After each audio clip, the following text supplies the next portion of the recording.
I detect something in you. A certain sense of... Cruising.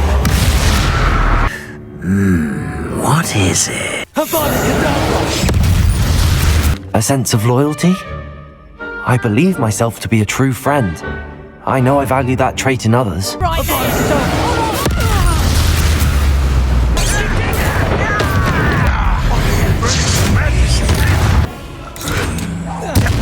Perhaps you belong in Hufflepuff. Hogwarts Legacy is good. It's very good. It takes everything magical and wonderful about the Harry Potter books and both recreates and expands upon them. The setting is phenomenal, the story is unique, and the gameplay is engaging. The world Avalanche Software has produced is massive and filled with interesting things to see and do, all while staying faithful to the source material. In true Hogwarts fashion, I would grade Hogwarts Legacy an O for outstanding on its O.W.Ls. If you're a fan of Harry Potter, you will love this game. If you aren't, I believe there is enough here to convert you into becoming one. A new student? New? Yes, sir. I'm starting school as a 5th year. Hogwarts Legacy was developed by Avalanche Software and released under Portkey Games, the video game publishing arm of Warner Brothers, responsible for the Wizarding World license. We've had mobile games set in the Wizarding World, and a bunch of movie adaptation and LEGO games, but Hogwarts Legacy is the first AAA big-budget game in this universe with a unique storyline. When I first saw the reveal trailer, I was so excited, but also extremely nervous. I kept thinking, please don't mess this up. Now, after finally playing Hogwarts Legacy, I can safely say that they did not mess it up. In fact, they knocked it out of the park.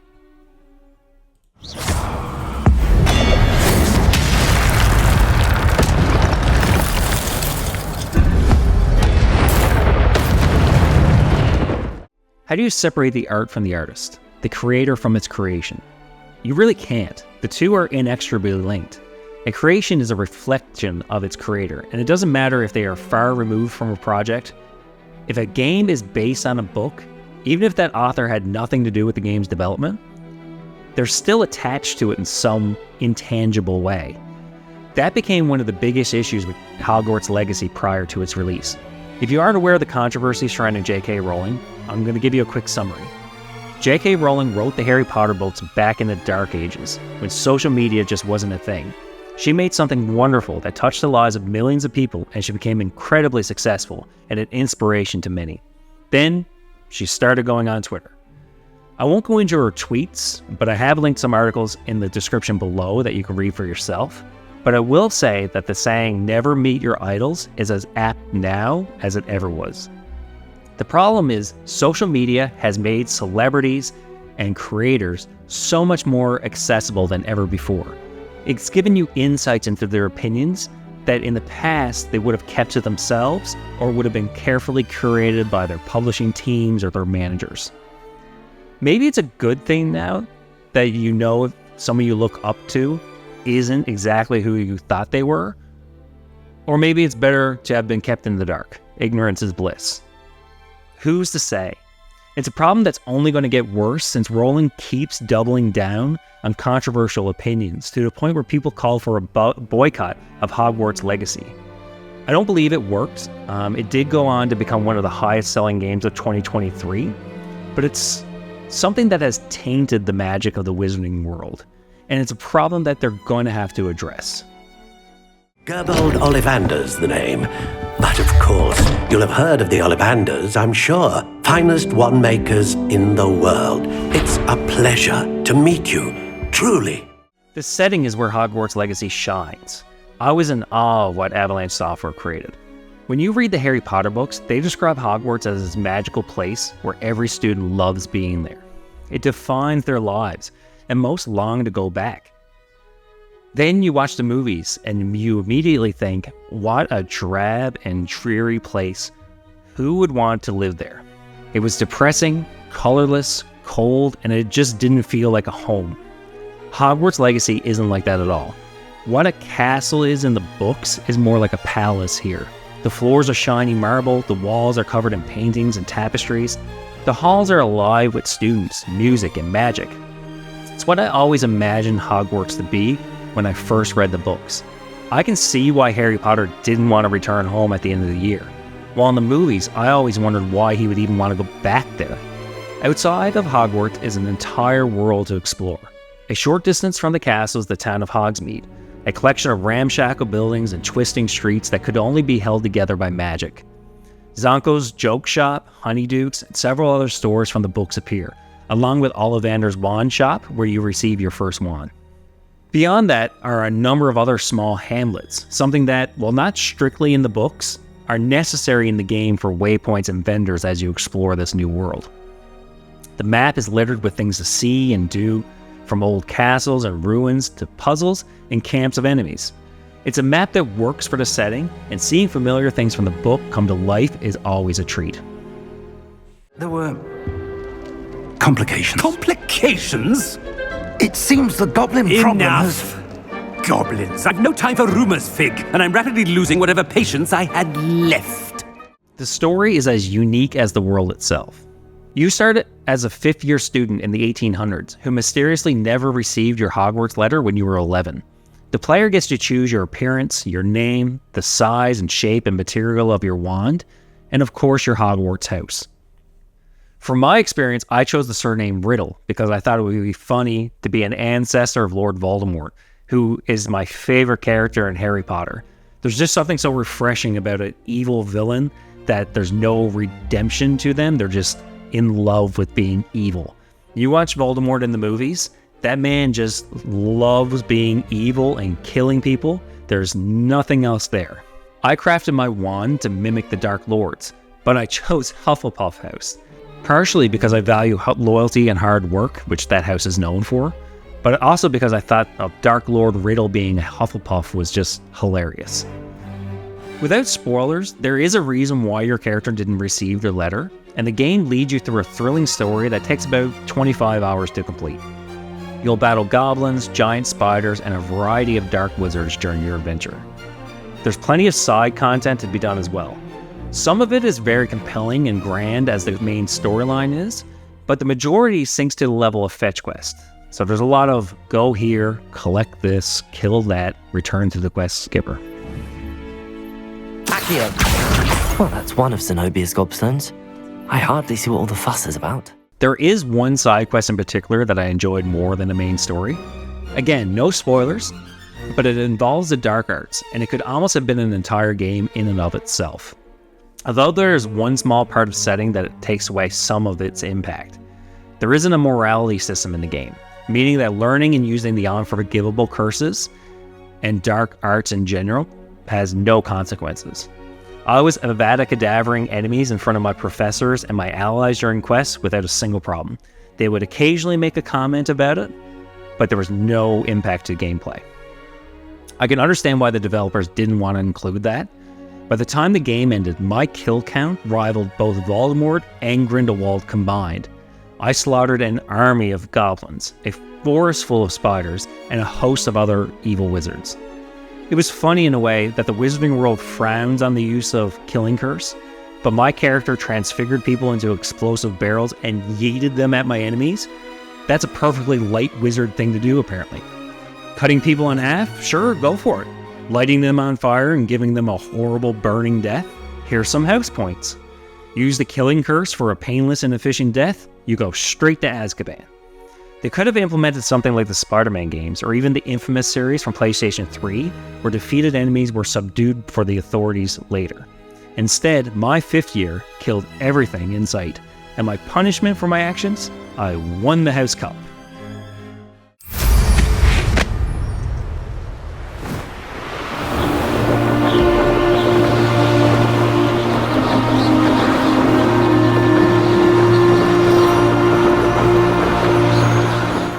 I played Hogwarts Legacy on an Xbox Series X, 10 months after its release, and on performance mode.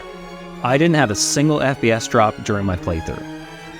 The game looks good and plays buttery smooth. I did have a small number of glitches, like there was this odd color flicker at the end of at the edges of textures, almost like a kaleidoscope effect. And the wand in my inventory would have black artifacts and squares around it. but it didn't distract much from the experience. The character models are outstanding, the clothing is colorful and well designed. Every article in my inventory would move with my character in the wind and things like that. They look equal parts cool or insane depending on my choice of combination and where I decided to wear them. It's so strange that you can attend class in a ridiculous multicolored cloak and top hat with a monocle while your fellow students are all wearing their house uniforms. But maybe the requirements weren't as strict in the 1800s. The colors of the spells you cast light up the room, especially when you're in a dark cave fighting in fairy with fire. Something is also to be said about the flying. You can just hop on a broom and seamlessly travel the length of the map without a single loading screen. It's integrated well, with the developers disabling flight during certain quests to prevent you from avoiding puzzles or combat. If there's an area that's fine for you to climb up, say a tower, or use boxes in a specific way, you can't just hop on your broom and avoid those obstacles.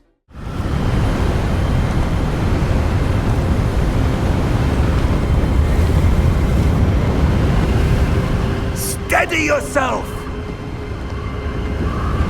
Reparo!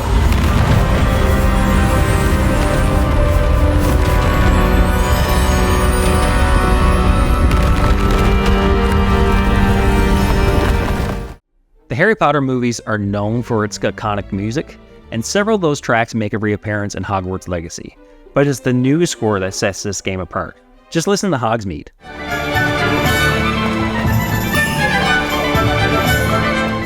Or the sounds of the ocean.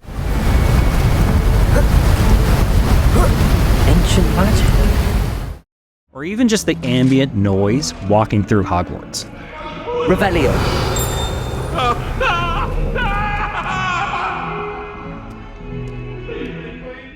This isn't a game to play with a podcast or audiobook in the background.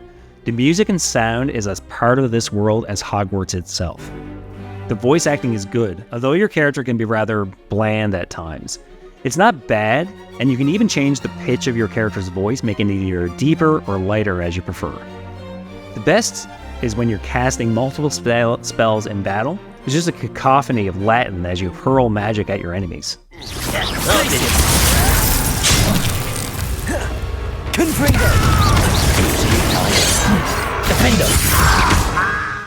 Playing Hogwarts Legacy feels like the developers read the books and pulled out every activity a fan would expect to see. There's flying on brooms and on a hippogriff. There's attending classes, although it did feel like I was just a part-time student. I only attended each class once or twice. This isn't a school life simulator like a Persona game. If you're looking for the full Hogwarts experience like that, you're going to probably have to wait for a future game. Also, there's no Quidditch. I know that sucks, but I understand why they didn't include it.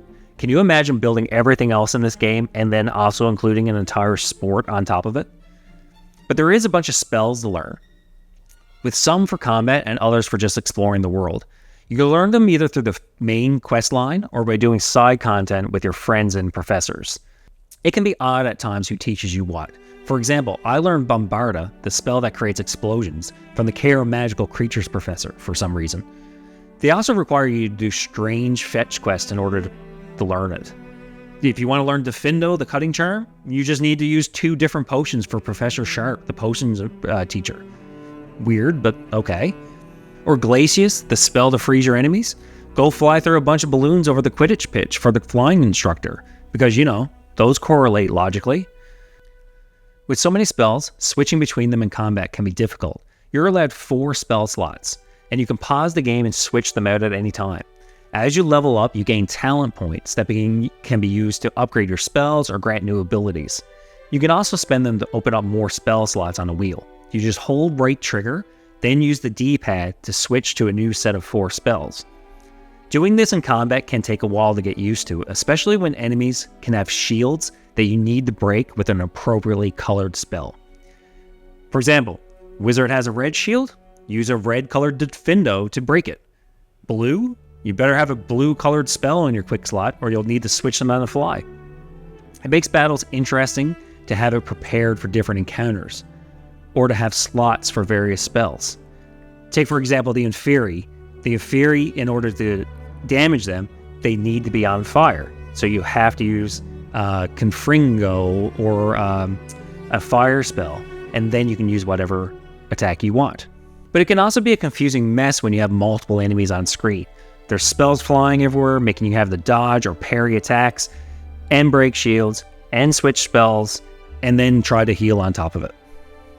Healing potions are on the down button of the D-pad, so if you're holding the right trigger, which you're doing spamming attacks, and then you press down really quickly to heal because you're dying, you just switch spells instead. I died multiple times trying to heal because of this problem.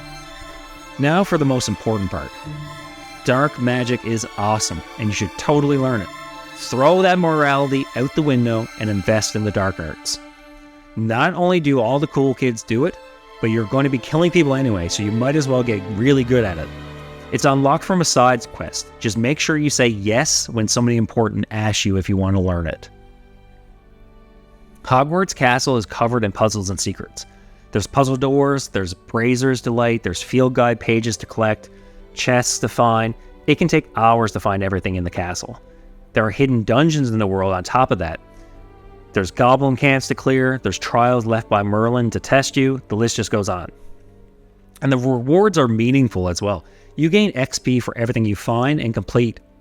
And in order to get the ending, you need to be level 34 for the final quest to see the end credits. I finished the main story at level 29, so I didn't have to grind too much to reach that point. There's also beast taming. There's the Room of Requirement with all the stuff that happens there, like collecting beasts and breeding them and decorating your place and conjuring new items. There's so much in this game. So get out there, explore, fight, and just have fun.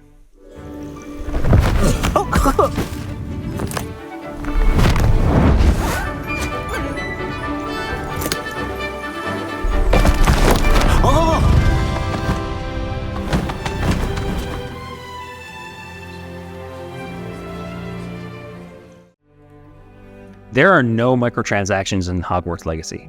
I was stunned when I looked at the menus and there was nothing. There's no shop taunting me with new equipment or cosmetics. There's no premium currency. There's nothing. They could have easily closed off some of these cosmetics and sold it separately, but they didn't. I gotta give the developers and publisher props for that alone.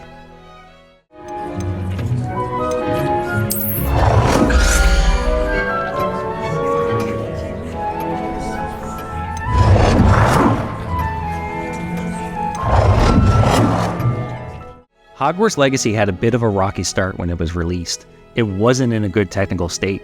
10 months later, and I can safely say that things are really good in the wizarding world. The game runs and looks great, the gameplay is solid, and while the quests and missions can be a hit or miss, the highs of the story more than make up for the lows. If you're a fan of the wizarding world of Harry Potter, I strongly recommend you play this game.